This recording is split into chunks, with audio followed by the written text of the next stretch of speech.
বড় স্ট্যান্ড ফ্যানগুলো যেগুলো আছে এগুলো জিএফসি এবং কি পাক সেগুলোর কয়েলগুলো আমাদের বের করতে গেলে পিছন থেকে হাতুড়ির সাহায্যে বের করতে হয়। দেখা যায় মাঝে মাঝে টাল হয়ে গেলে আর বের হয় না এবং কি কয়েলও আঘাত লাগতে পারে। সেজন্য আমরা একটা পুলার বানাইছি।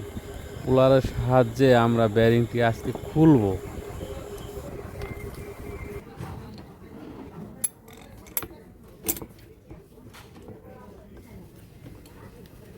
পোলারে 4টা মাথা আছে, 2টাই যথেষ্ট স্ট্যান্ড ফ্যানের কয়েল বের করার জন্য।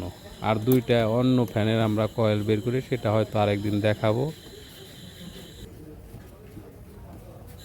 এতটা শক্তির প্রয়োজন পড়ে না, এক আঙ্গুলির সাহায্যে খুলতেছি।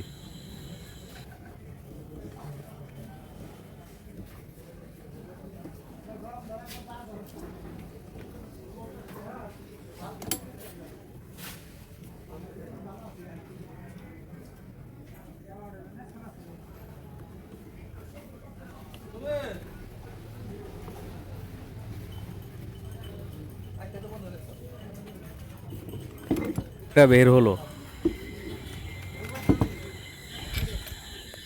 কোনো রকম ঝুঁকি ছাড়াই।